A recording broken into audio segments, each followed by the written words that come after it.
بسم الله الرحمن الرحيم اللهم صل على سيدنا محمد وعلى آل سيدنا محمد وبارك وسلم وصل عليه ربي يسر ولا تؤثر وتمم بالخير وبك نستعين يا فتاح يا فتاح يا فتاح رب اشرح لي صدري ويسر لي أمري واحلل عقدة من لساني يفقهوا قولي ربي زدني علما ربي زدني علما ربي زدني علما اللهم صل على سيدنا محمد وعلى آل سيدنا محمد وبارك وسلم عليه. الحمدللہ ہم نے کتاب المناقب والفضائل شروع کر لیا تھا جو معارف الحدیث کی پیج نمبر 126 ہے اور والیوم 8 ہے اور حدیث ہے 100 جو آج ہم نے پڑھنی ہے. اس میں ہم پڑھے تھے فضائل و مناقب اور یہ بڑی تفصیل کے ساتھ ہے. مدینہ کے فضائل، حضور کے فضائل، انصار کے فضائل بہت زیادہ تفصیل کے ساتھ مولانا منظور احمد نعمانی رحمہ اللہ نے اس کو بیان کیا ہے. تو انشاءاللہ اس میں بھی عملی اعتبار سے بھی اور علمی اعتبار سے بھی بہت ساری چیزیں واضح ہوں گی. حدیث دیکھیے حضرت جابر رضی اللہ تعالیٰ عنہ سے ان النبی صلی اللہ علیہ وسلم قال کہ نبی علیہ السلام نے فرمایا انا قائد المرسلین، میں پیغمبروں کا قائد ہوں گا، ولا فخر، اور میں یہ بات فخر سے نہیں کہتا، وَأَنَا خاتم النبیین، اور میں نبیوں کا میں سے آخری نبی ہوں گا، ولا فخر، اور میں یہ بات فخر سے نہیں کہتا، وَأَنَا أَوَّلُ الشَّافِعِينَ، اور میں پہلا شفاعت کرنے والا ہوں گا، ومشفعین، اور سب سے پہلے میری شفاعت ہی قبول کی جائے گی، ولا فخر، اور یہ بات فخر سے نہیں کہتا. سبحان اللہ. اس حدیث سے معلوم ہوا کہ رسول اکرم صلی اللہ علیہ وآلہ وسلم جو خاتم النبیین ہیں اور اس دنیا میں اللہ تعالیٰ کے سارے نبیوں رسولوں کے بعد آئے، قیامت کے دن آپ سب انبیاء کرام و مرسلین کے قائد اور پیش شروع ہوں گے. یہ بہت بڑی بات ہے آنے کے اعتبار سے سب سے آخر میں، لیکن اللہ رب العزت اپنے حبیب صلی اللہ علیہ وسلم کو روز محشر جو ہے وہ قائد پر پیشوا بنائیں گے. پھر آپ نے اسی قیامت کے دن شفاعت اور شفاعت کی قبولیت میں اپنی اولیت اور سابقیت کا ذکر بھی فرمایا، جس کا ذکر مندرجہ بالا متعدد حدیثوں میں آ چکا ہے. آپ نے اس حدیث میں بھی اللہ تعالیٰ کی انعامات کے ذکر کے ساتھ ہی فرمایا ولا فخرا، کی میں بات فخر سے نہیں کہتا. نبی حریرہ رضی اللہ تعالیٰ عنہ، حضرت ابو ہریرہ سے روایت فرماتے ہیں کہ رسول اللہ صلی اللہ علیہ وسلم نے فرمایا مثلی و مثل الانبیاء، میری مثال اور سب پیغمبروں کی مثال ایسی ہے کا مثل قصرین، جیسے ایک شاندار محل ہو، احسن بنیانہ، جس کی تعمیر بڑی حسین اور خوبصورت کی گئی، ترک منہ موضع لبنۃ، لیکن اس میں ایک اینٹ کی جگہ خالی چھوڑ دی گئی. فطافا بہن نظار، محل کو دیکھنے والے لوگ آتے ہوں، یتعجبون من حسن بنائہ، اور اس کی خوبصورتی پر تعجب کرتے ہوں، الا موضع تلک اللبنۃ، لیکن اس خالی جگہ پر وہ اس خالی جگہ کو پر بھی تعجب کرتے ہوں. وکنت انا سددت موضع اللبن، حضور نے فرمایا تو میں وہ خالی جگہ ہوں، یعنی میں نے آ کر اس خالی جگہ کو پر کر دیا. ختم لی البنیان، اور میری آنے سے یہ عمارت پر ہو گئی. وختم بی الرسل، اور میرے پر رسولوں کا سلسلہ ختم ہو گیا. فانا اللبنۃ وانا خاتم النبیین. سبحان اللہ. یہ بہت بڑا عقیدہ ہے، یاد رکھیے گا. ہر نبی نبی ہے لیکن کوئی نبی خاتم النبیین نہیں ہے. نبی صلی اللہ علیہ وسلم نبی ہیں اور آخری نبی ہیں. قرآن مجید میں بھی رسول اللہ صلی اللہ علیہ وسلم کو خاتم النبیین فرمایا گیا، اور بہت سی حدیثوں میں بھی. اور بلا شبہ یہ آپ پر اللہ تعالیٰ کا عظیم ترین انعام ہے کہ قیامت تک آپ ہی پوری انسانی دنیا کے لیے اللہ کے نبی اور رسول ہیں. اس حدیث میں آپ نے اپنی خاتمیت کی حقیقت اور نوعیت کو ایک عام فہم مثال کے ساتھ سمجھایا، اور بڑی آسان مثال دی کہ اس کے سمجھانے کے لیے اور مزید کسی تشریح کی ضرورت نہیں ہے. اس حدیث نے بتایا کہ حضور سے پہلے جو ہزاروں پیغمبر آئے، ان کی آمد سے گویا نبوت کے محل کی تعمیر ہوتی رہی. یعنی جتنے نبی آتے رہے گویا نبوت کا جو ایک محل تیار ہو رہا ہے وہ ہوتا رہا، لیکن اور تکمیل کو بھی پہنچ گئی، لیکن ایک اینٹ کی جگہ خالی رہ گئی.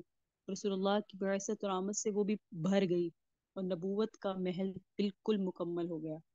کسی نئے نبی اور رسول کے آنے کی نہ ضرورت رہی نہ گنجائش، اس لیے اللہ کی طرف سے نبوت اور رسالت کا سلسلہ ختم اور دروازہ بند کر دیا گیا، اور رسول اللہ صلی اللہ علیہ وسلم کے خاتم النبیین ہونے کا اعلان کر دیا گیا. نبی امامہ رضی اللہ تعالیٰ عنہ، حضرت ابو امامہ سے روایت فرماتے ہیں کہ رسول اللہ صلی اللہ علیہ وسلم نے فرمایا سأخبرکم بِأَوَّلِ امری، میں تم لوگوں کو اپنے ابتدا کے بارے میں بتاتا ہوں۔ میں کیا ہوں؟ دعوت ابراہیم، میں ابراہیم کی دعا ہوں، یعنی ان کی دعا کی قبولیت کا ظہور ہوں۔ ابراہیم نے دعا کی تھی۔ وہ بشارت عیسیٰ، میں عیسیٰ کی بشارت ہوں۔ ورؤیا امی التی ارت حین وضعتنی، اور میں اپنی والدہ کا خواب ہوں جو انہوں نے میری ولادت کے وقت دیکھا تھا کہ وقد خرج نور اضاءها منه قصور الشام، کہ ایک ایسا نور ظاہر ہوا جس سے میرے والدہ کے لیے ملک شام کے محل بھی روشن ہو گئے۔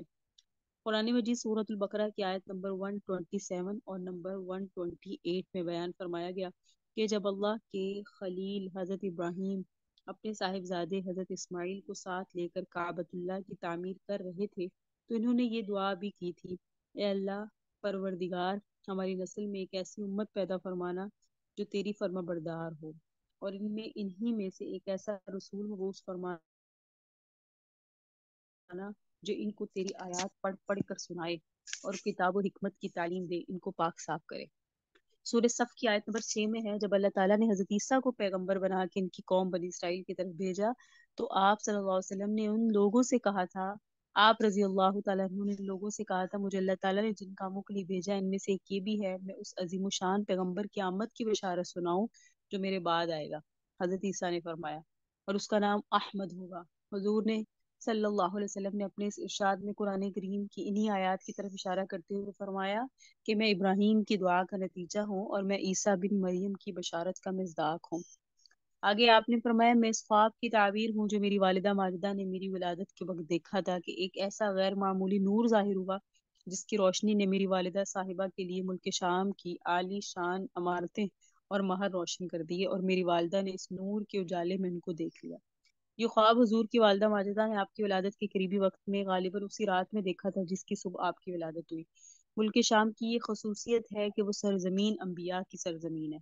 ملک شام کس کی زمین ہے؟ سرزمین انبیاء کی سرزمین ہے، اور اسی میں وہ بیت المقدس ہے جو تمام انبیاء کرام بنی اسرائیل کا قبلہ ہے۔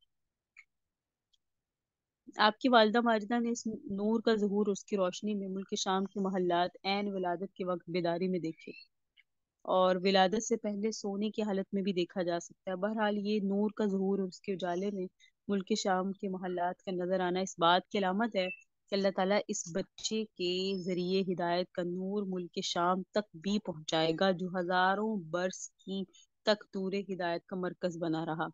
بیت المقدس کو قبلہ ماننے والی قومیں بھی اس نور ہدایت سے فیضیاب ہوں گی، اور جیسا کہ قیامت تک آتا رہے گا، اور قیامت سے پہلے ایک بار ایسا ضرور ہوگا جتنی بھی خلقت موجود ہے وہ ساری نبی علیہ السلام پر ایمان لائے گی، یعنی حضور کو آخری نبی مانے گی، قیامت کی نشانی ہوگی۔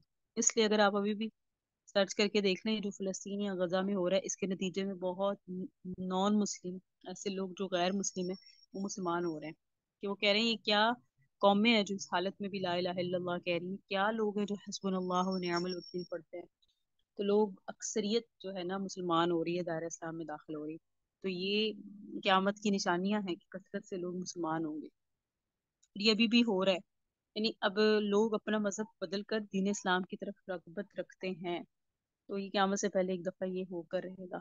ان قیس بن مخرمہ، حضرت قیس بن مخرمہ سے روایت ہے، فرماتے ہیں ولدت انا والنبی صلی اللہ علیہ وسلم عام الفیل، کہ میں اور رسول اللہ صلی اللہ علیہ وسلم عام الفیل میں پیدا ہوئے ہیں، عام الفیل میں پیدا ہوئے ہیں۔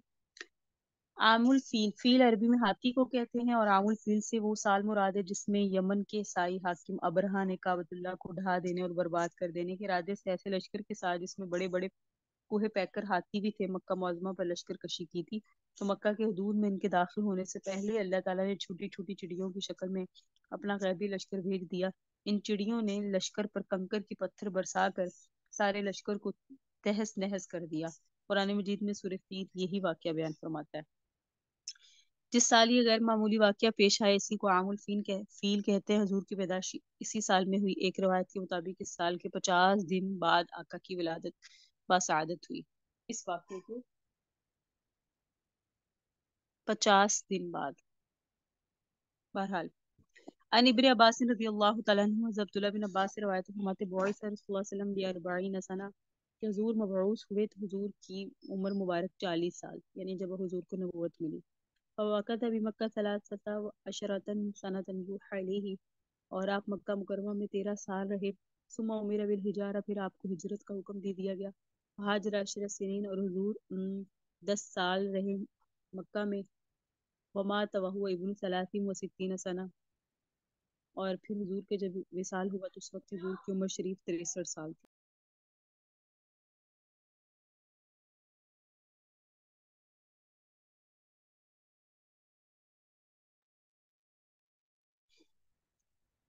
انس رضی اللہ تعالیٰ عنہ. اچھا، حضور کی عمر مبارک 63 سال. آپ میں سیرت کا بھی کورس آپ سب کر رہی ہیں، مطلب ایک دفعہ کر چکے ہیں تو آپ کو معلوم ہی ہے یہ ساری چیز کہ حضور کی 10 سال مکہ مدینہ میں قیام، 13 سال مکہ میں قیام بعثت کے بعد، اور حضور کی جب عمر مبارک دنیا سے رخصت ہوئی تو 63 سال تھی، اور 40 سال نبوت کے پہلے.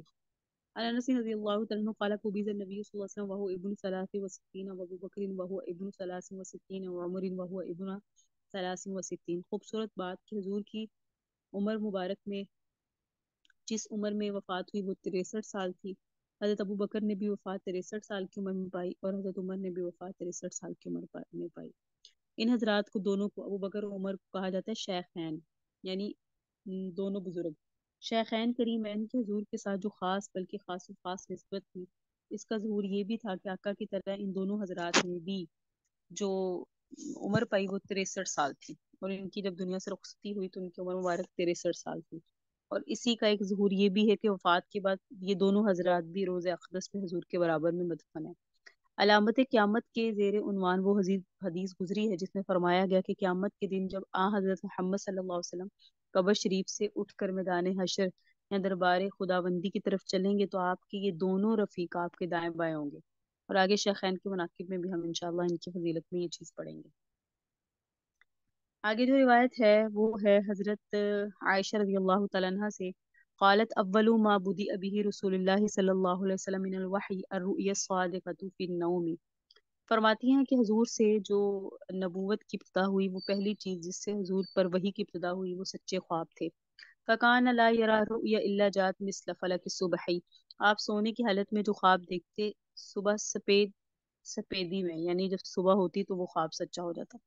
ثم حبب الیہ الخلاء، پھر آپ کے دل میں خلوت کی محبت ڈال دی گئی، یعنی آپ کے دل میں علیحدہ رہنے کی محبت ڈال دی گئی. وکانا یخلو بغار حراء، اور آپ غار حرا میں اکیلے رہا کرتے تھے. فیتحنث فیہ، اور وہاں آپ کئی کئی دن تک عبادت کیا کرتے تھے. وہو تعبد از لیالیہ، اور زوات العدد قبل ان ينزل الى اهله ويتزودوا لذلك، وہاں آپ کئی کئی راتوں عبادت کرتے تھے اور اپنے لیے ضروری سامان ساتھ لے جاتے تھے، اور پھر حضرت خدیجہ کے پاس، اپنی زوجہ کے پاس تشریف لاتے، اور اکثر ثم يرجع الى خدیجہ فيتزودوا لمثلها، اور ان کے پاس بھی اتنے ہی دن رہتے. کیونکہ آپ کو پتہ ہے مکہ میں، اور جب یہ وہی سے پہلے حضور جو ہے وہ غار حرا میں ہوا کرتے تھے، اور نبی علیہ السلام کی ایک ہی بیوی تھی حضرت خدیجہ. تو فیتزود لمثلی حتی جاء الحق وهو فی غار حرا، جب آپ کے پاس حق آیا، یعنی اسی حال میں آپ کے پاس حق آیا، یعنی وہی آئی تو آپ غار حرا میں تھے. فجاء الملک، حضور کے پاس فرشتہ آیا، یعنی حضرت جبرائیل آئے. فقال، فرشتے نے کہا اقرأ، پڑھیے. فقال ما انا بقاری، حضور نے فرمایا میں پڑھنا نہیں جانتا. قال، حضور فرماتے ہیں فاخذنی، اس نے مجھے لیا، فغتنی، اور مجھے زور سے دبایا، حتی یہاں تک کہ بلغ منی الجہد، یہاں تک کہ اس کا دباؤ میری طاقت کی انتہا کو پہنچ گیا. ثم ارسلنی، پھر اس نے مجھے چھوڑا. آپ بچپن میں یہ حدیثیں سنتے ہیں، اب حدیث کے جو لفظ ہیں وہ پڑھیے، یہ عربی عبارت کے ساتھ تو آپ کو مزہ آئے گا. ثم ارسلنی، پھر انہوں نے مجھ سے چھوڑا اور کہا اقرا. قلت ما انا بقاری، میں نے کہا میں پڑھنا نہیں جانتا. پھر فاخذنی فغتنی الثانیہ، دوسری بار بھی مجھے انہوں نے پکڑا، مجھے دبایا. حتی بلغ منی الجہد، یہاں تک کہ ان کا زور میری برداشت کی حد کو پہنچ گیا. ثم ارسلنی، پھر انہوں نے مجھے چھوڑا. فقال اقرا، اور کہا پڑھیے. قلت ما انا بقارئ، میں نے کہا میں پڑھنا نہیں جانتا. فاخذنی، انہوں نے مجھے پھر لیا. فغتنی، مجھے زور سے دبایا. الثالثہ، 3 بار. حتی یہاں تک کہ بلغ منی الجہد. ثم ارسلنی. قال اقرأ بسم ربک الذی خلق.